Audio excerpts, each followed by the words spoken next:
Hello and welcome to Bladed Articles. Today for you guys I have got an Artisan Cutlery, and this is an Artisan Cutlery small Archeo, and it is a KnifeCenter exclusive, this particular version of it. So I will just give you a brief roundhouse view of the box. Nothing too much there. It's just the barcode and the logo and their name. So inside the box you get a very nice sort of faux suede material baggie. Also it is stitched with their logo there, so no printing going on here. You also get your spec sheet card. Feel free to pause that and have a little look. And also on the back you get your care and maintenance. Again, feel free to pause the video and have a look at that if you wish. You also get a do not eat in there, which is also a lovely bonus. So I do have to mention I did get this from Carl Pearson and he has loaned it to me, so it is not mine. He just loaned it to me for a review, which I really appreciate, so thank you very much for that, Carl. And I've had this for an entire week, so same as all my other blades, an entire week of using it and letting you know exactly what I think of it and a few specs along the way. So inside the faux baggie you get a plastic baggie, so double bagged, obviously pretty important there if they need to double bag it. And yeah, here is the small Archeo. So as you can see, this is got a pin in there, and also that is the Packerwood scales, as you can see. And also, which is very obvious as well, is the blade, which is Damascus, and this is in particular VG10 Damascus. So let's run down the list while we are here. And this is coming in at $99.99 from KnifeCenter in the USA. And at the time of recording this video, it is equivalent to £71.80. However, do bear in mind you've still got the shipping and you've still got the customs on top of that to bring it to the UK as well. So the colour and scales and jimping. So this is Packerwood, so it is, and well, it looks like wood for sure, as you can see, and it does feel like wood as well. However, what it actually is an engineered wood resin composite. So I will chuck a few links in the description below, right down at the bottom, just if you wanted to have a little mooch around and see exactly what Packerwood is. So you also get the jimping on here. So unless you have got this lock pin in on the opened position, I probably wouldn't use the jimping too much, because this does run on a detent system, and we will get to that in a second. But it is very easy to push that blade down, as you can see. So I wouldn't use it too much unless you've got that lock pin in. So on to the carry style, and that is right-handed tip up only. Unfortunately, you can't change that over to the other side, which is, I mean, I'm right-handed, but unfortunately for all those lefties, I do apologise on behalf of Artisan Cutlery. So to remove the pocket clip, if you come around here, there is those two screws in there, as you can see. So you will have to take the entire knife apart to get to those two screws to take the pocket clip off if you didn't fancy it. It isn't extremely deep at all. It obviously stops there, so you have got all of this showing. However, that didn't bother me, but if it is something that does bother you, please bear that in mind as well. So on to the next point, which is number 4, and that is the crucial one. That is the blade. And this, as you can see, is Damascus. This is Raindrop Damascus, and it is coming in apparently on KnifeCenter's website as VG10 Damascus, which I'm absolutely stoked about, because I love a bit of VG10, and I am obsessed with Damascus. I think it is just so darn pretty, and to combine those two together, you know, it is an absolute winner for myself personally, and I have no doubt that this is going to perform very well in the hair pop test that we will be doing later on in the video. So just a brief explanation of what this blade has been through. We have had carpet, we have had foam, we have had a few little bits of cabling. I didn't go too ham with this, only because it is not my blade and I didn't want to destroy it. I didn't want to put it all through its places, because obviously it's not mine, it's Carl's.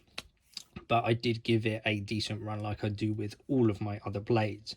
So this hasn't got any special treatments because it is Carl's. Unfortunately, I just looked after it more than I did my own blades.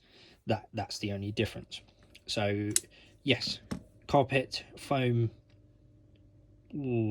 cabling, bit sheathing, rope, paracord, packaging. If you watch my channel, you know how much packaging I go through on a daily basis in a week, so all of that has gone through there as well. And yeah, it has not even put a scratch on the blade. It has been absolutely phenomenal, and that edge I can just feel is just still there, and it is absolutely beautiful. So onto the Detent, or well, what would be the lock as well. However, this is, like I said, a Detent, and obviously the centering. So we'll just have a brief look at the centering. Let's see if you can see that. Let's hold that there we go, that's a lot better. So as you can see, smack dab in the middle. I am absolutely happy with that, and Carl hasn't touched it, so this is a factory spot. And then onto the lock, which is the Detent System. So you have got a double Detent System going on there, one liner on that side, one liner on that side, as you can see. So what I like about these Detent liners is that they're actually recessed into this packer wood, which is really nice to see. Really nice design, just feels nice, looks nice. It's wonderful. And because it's a flipper, and under the UK law size, we will have a look at that next. Actually, it just fits in so well for the UK, which is brilliant. So we are looking at just over 7, I'd call that 7.1, maybe 7.2 on the cutting edge centimeters, and then the entire length you are looking at just under 17.5, so roughly about 17.3 I'd go for. And then on the closed formation, we are having a look at just over 10 centimeters, so 10.2, 10.3 on that. So on to the screw size now, which is point number 7. I'm going to go for, let's have a little looky. Let's go for this one on these rears. Oh yeah, nice and snug in there. Nice and snug in there. Nice and snug in there. And on that one as well. And on those ones on the inside, I can imagine they are the same. They look the same as these outside rear ones. So I'm going to go and make an educated guess that they are a T6, just like those 4 on the rear. And on the pivot side, I think we will go for, let's have 10.98. Let's go for an educated on the 8. Oh, lovely and snug on there. So as you can see, that is a T8. So on to point number 8, which is the logos. So on this one here, the logo has been a bit weirded out. and I'm not entirely sure why. I do need to contact Carl and have a chat with him about that, because I didn't honestly notice it until today, so of doing this video, about how that logo looks.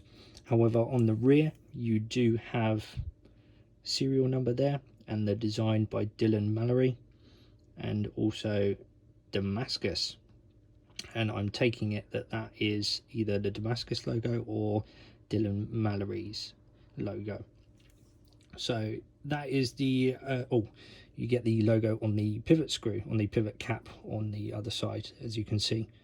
So those are the logos on there, and just go for a hair pop now whilst we are here.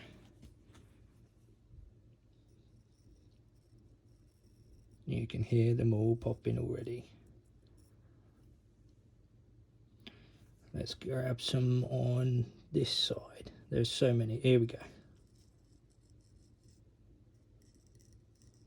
There we go. So let me just refocus. As you can see, it is still popping hairs.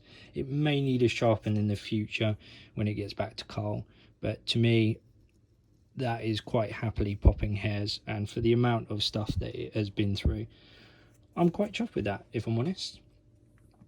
And I will just give you a brief size comparison whilst we are here. Obviously the Heine Haynes Luna, so it is coming in very, very close to that on blade size and on scale size. And then the Elementum, again another close contender. And then the Mech Army EK3 RT. Again, I went for similar knives just to show you what you are up against here, and everybody knows about a Luna, so I thought that would probably be a good good size comparison. But overall, this thing is, you know, lovely, absolutely lovely. And for the money, I think it's fair game. I really do think it's fair game for VG10 Damascus, pack of wood. You get your locking pin, some nice subtle posh like packaging. I think it's worth the $99, which is like 70 odd quid. I think it's worth that in my particular opinion. However, the customs and the postage, you, like I said, you're probably looking at roughly about 150 or so. Like I said, if Carl can drop what he paid, if he feels comfortable with it, down in the comments below, so that a couple of people can have a look and see exactly how much they're looking at to get it into the UK, then it's a slightly different story. But because it is obviously a flipper and it is under that size bracket for a UK friendly carry, and it's VG10 Damascus, pack of wood, it ticks honestly every box for me, and the fidget factor is absolutely phenomenal on this. It is just amazing. You just spend about 5 minutes doing that. But yeah, overall I am 100% chuffed with it, and I would happily buy this. If, you know, if Carl ever probably sold it, I'd take it off his hands for sure. But anyway, thank you very much for watching, and I will see you on the next one.